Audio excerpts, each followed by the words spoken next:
Here's a question for you. Is one of the world's most popular cars any good as a used car, or is it just aging tech that you really should avoid? Well, you know what? That's exactly what we're here to find out, because this is ReDriven and we take you through all the pros and cons of used cars, so hopefully you don't buy a shit one. ReDriven is powered by Wipertech. More on them later. In the meantime, scan that QR code. How about we start with something very controversial? Compared to China, seems the Americans really suck when it comes to these. See, in countries that receive both the Chinese and US-made Model Ys, the consensus is really clear.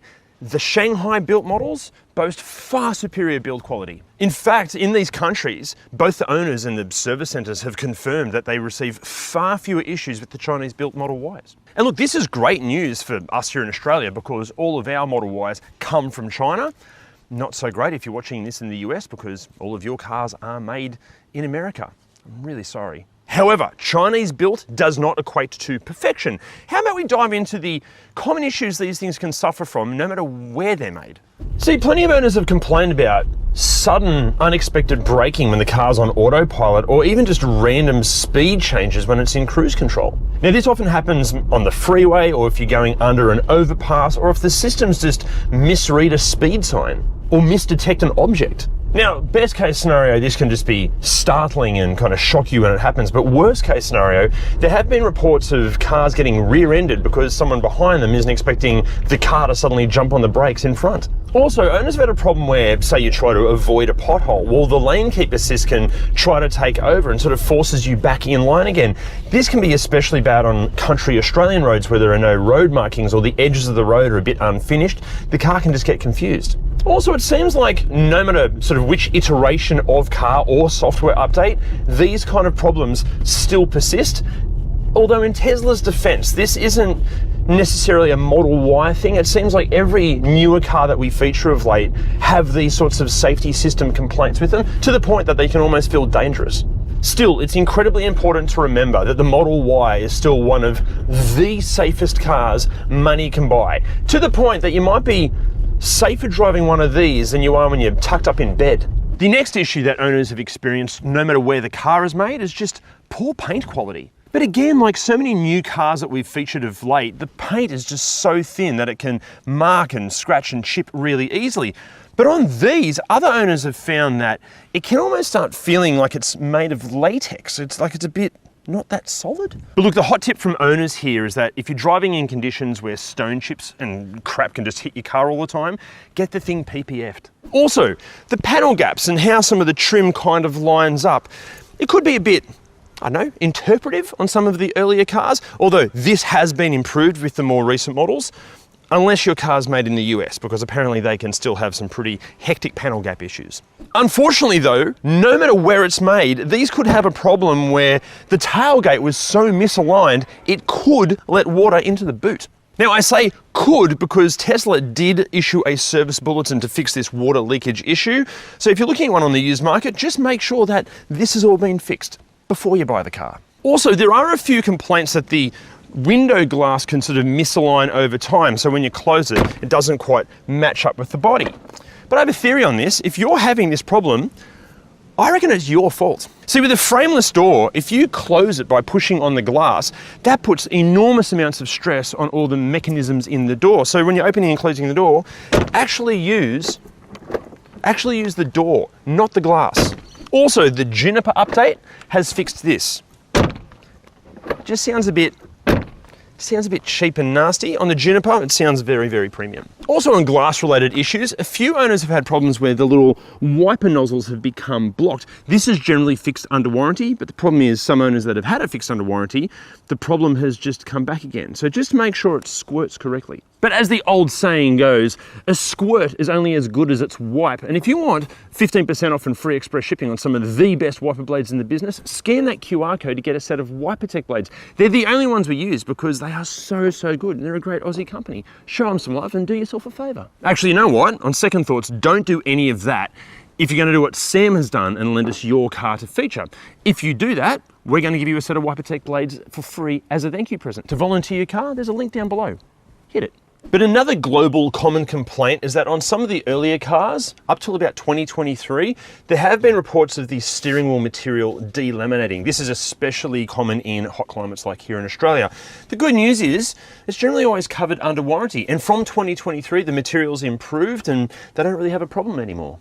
Actually, just on the whole materials improving thing, Tesla have taken on quite a Toyota or Lexus approach with these. Rather than having major updates every year or two, these have just sort of constantly evolved and improved as the life cycle's gone on. There was a substantial update in 2025 with the Juniper update. That has been the most comprehensive update these have had since their launch back in 2020. In fact, Tesla have stated that over 50% of the parts are brand new.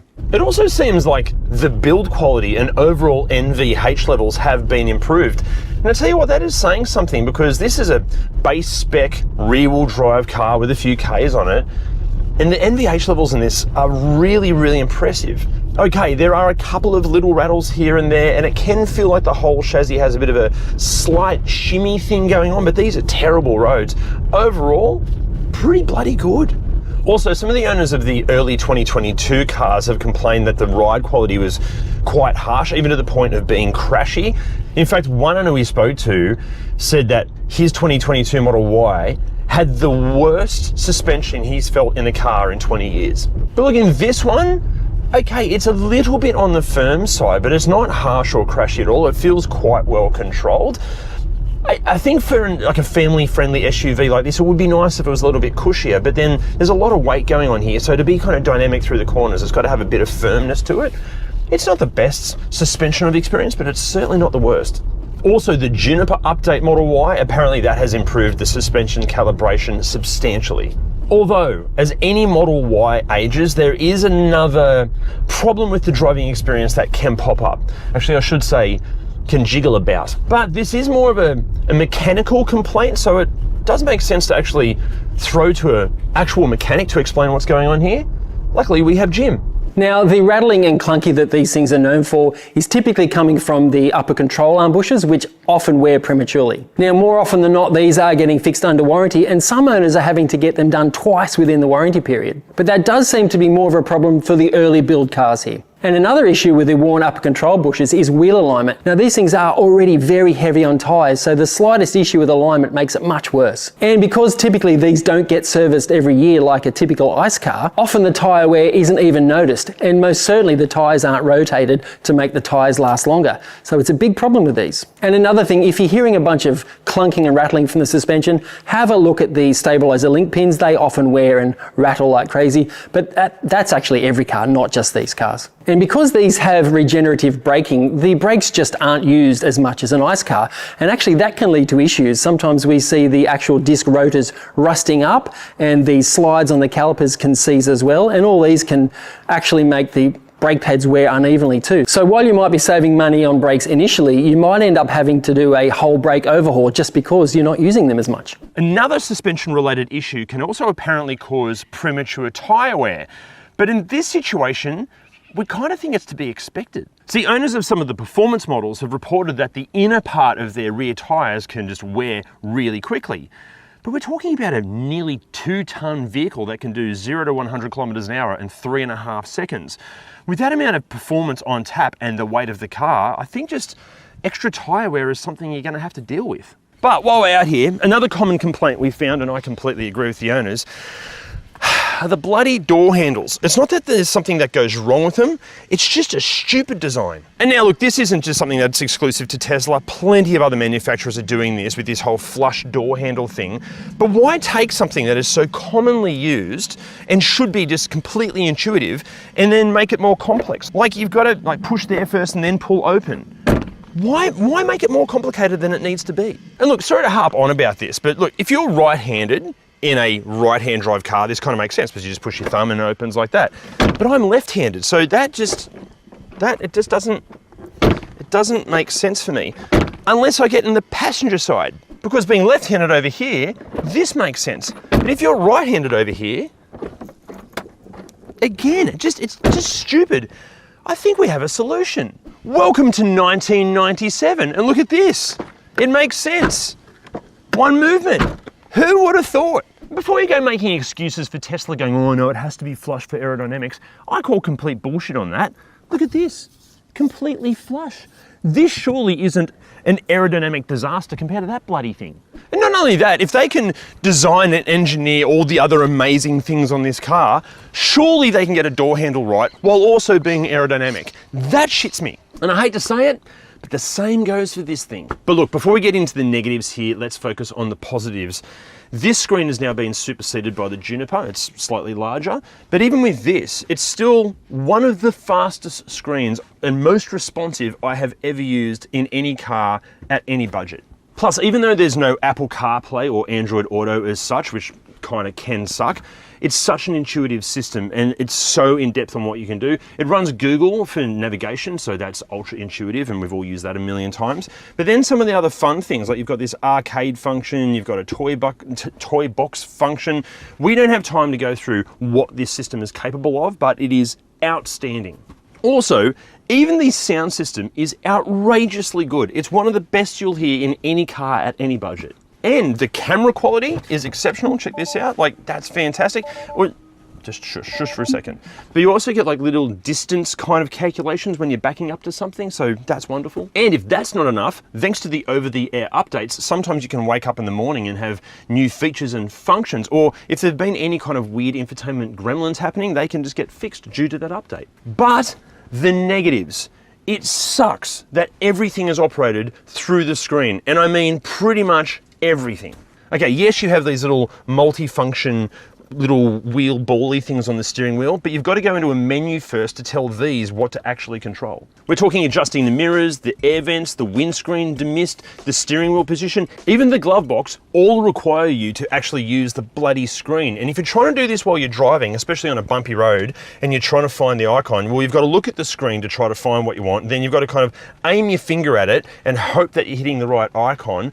Honestly, I agree with the owners here, it's bloody dangerous. In fact, numerous studies have concluded that having to use a touch screen in a car while driving is substantially more dangerous than actually having physical tactile buttons and knobs. In fact, one study done by the UK's Transport Research Lab found that using a screen like this while driving can slow your reaction times down by more than 50%. And to put that into perspective, that level of driving impairment to your response times is actually worse than driving at the legal blood alcohol limit or driving under the influence of cannabis. And before you go defending Tesla saying, oh yeah, but it's all through a screen because Tesla have a software first philosophy and the whole visual minimalism is what the brand is built on, that is complete bullshit. It is cost cutting, as simple as that. Look, tactile physical buttons and knobs and controls cost a fortune to design and engineer and manufacture, let alone make right for both left and right hand drive markets.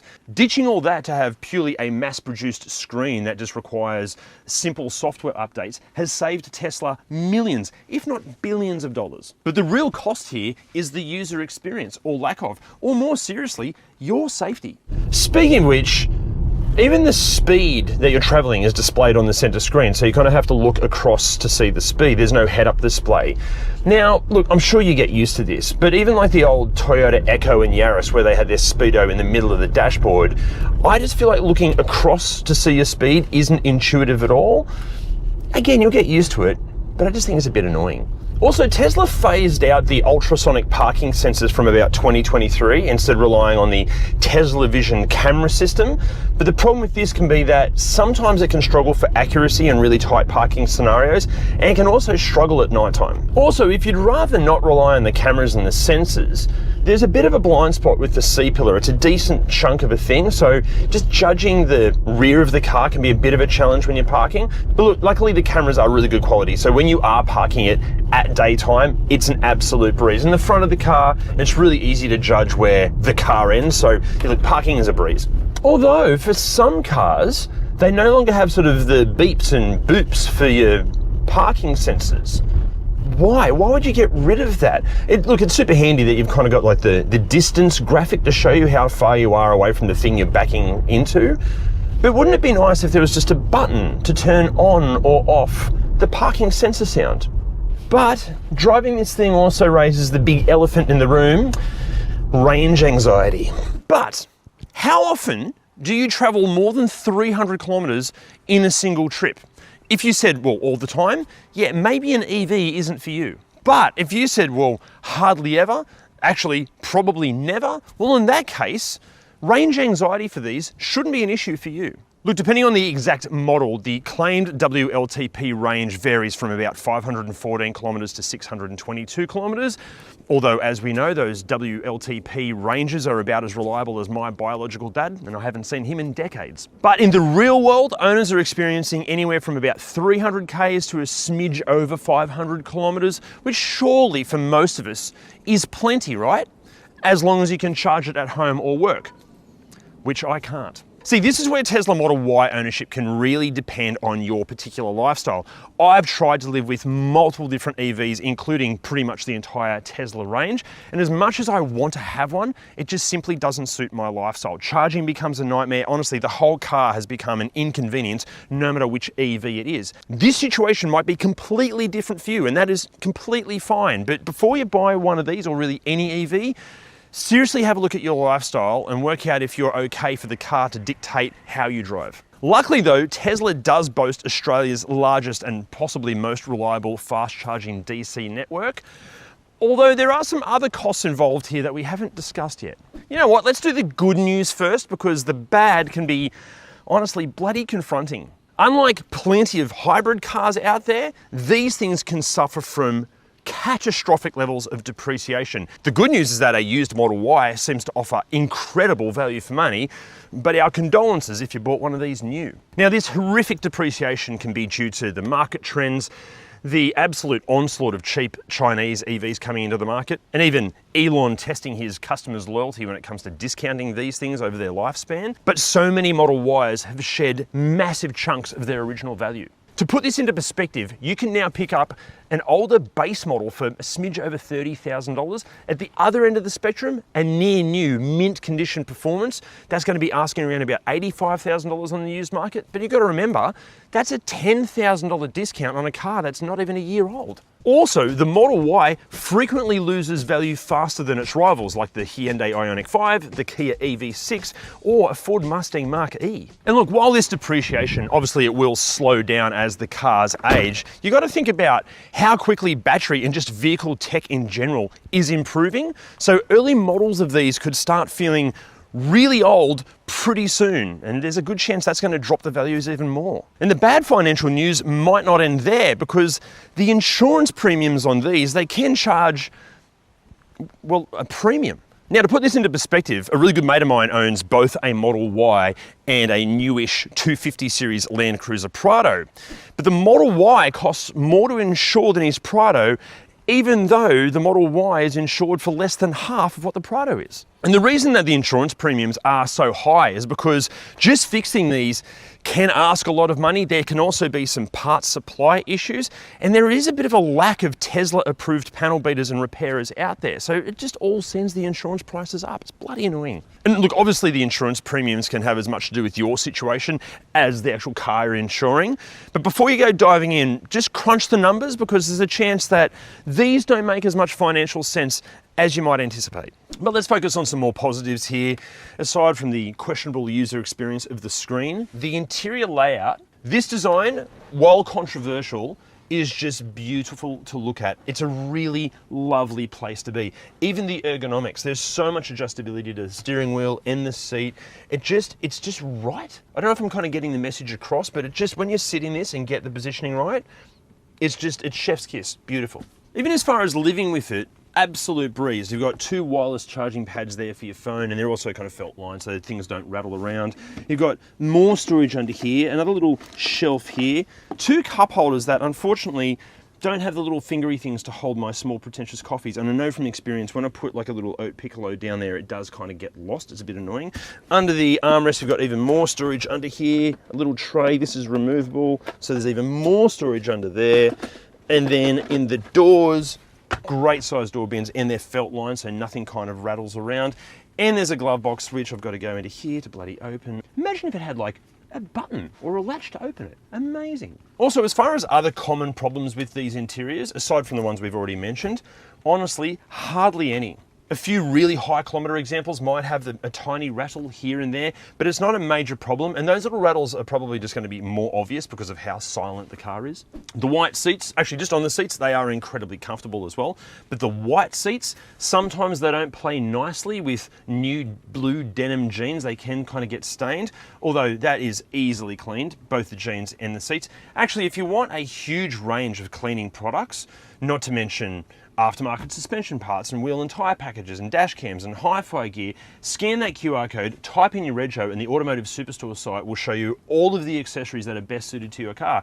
And they're mates of ours, and they ship Australia-wide. Check them out. Oh, also, some international owners, especially those that are in really cold climates, have had a few problems with the heater pump playing up. Sometimes it's a software issue, other times it can be a mechanical problem. But generally, this is sorted with an over-the-air update or under warranty if it's something mechanical. But here in Australia, these things have hardly any heater or air conditioning problems at all. Although some owners would prefer the feeling of it just blowing on their face, or at least their sort of the upper torso area. Maybe this is just an Australian thing, that we like the feeling of things blowing in our face, but this isn't really designed for the flow to hit you directly. It's more designed for the airflow to just kind of fill the cabin with a different temperature.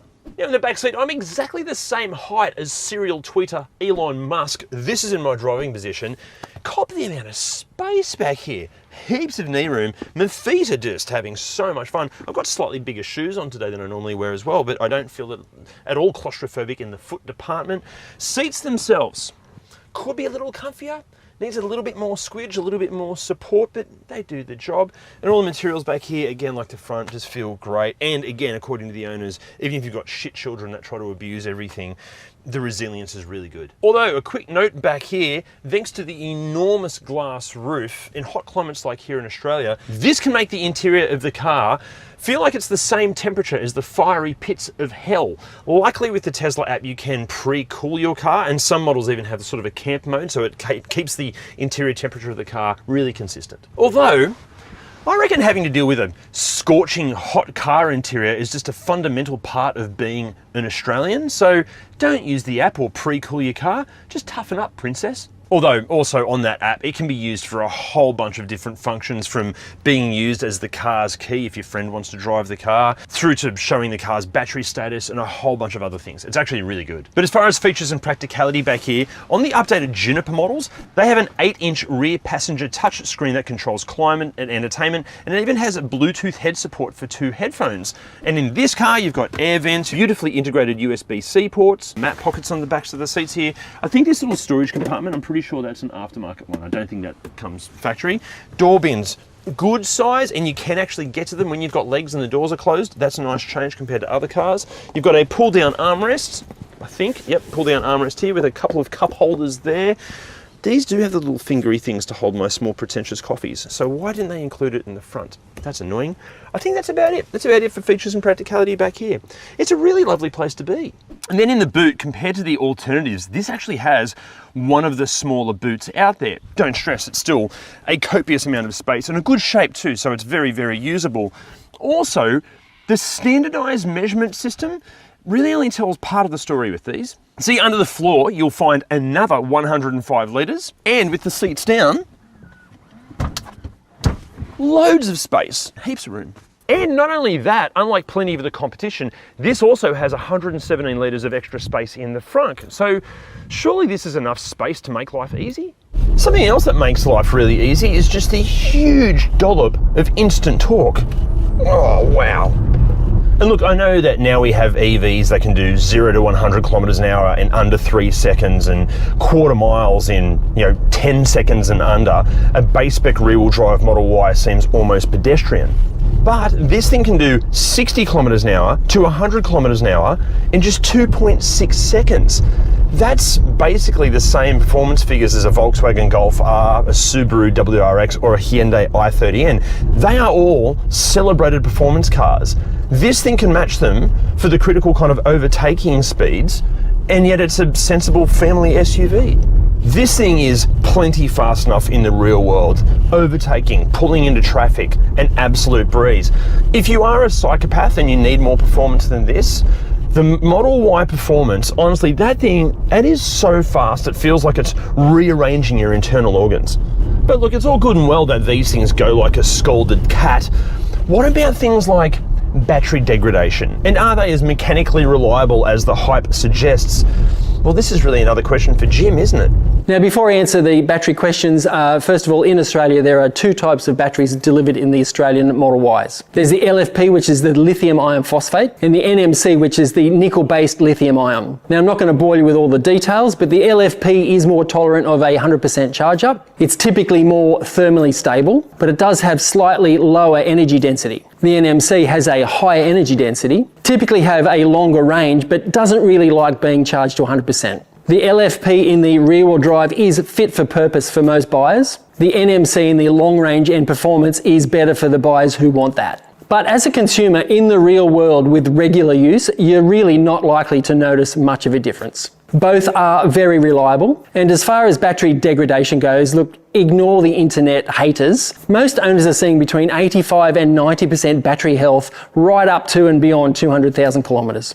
But it's not all good news. Sometimes these batteries can suffer if there is a heat pump problem. Now, the heat pump system and the HVAC systems on these cars, it's a very complicated system. And with complexity and time brings problems. And at the moment, most of those problems are being covered by warranty, but that warranty won't be around forever. And the same can be said for the drive units. They're not problematic now, but as time goes on, they are likely to see some issues. They can have some internal bearing issues, which you will likely hear. And although the Model Y is not known for a coolant leak in the drive unit, other Teslas are. It might be an issue on these later, we don't know yet.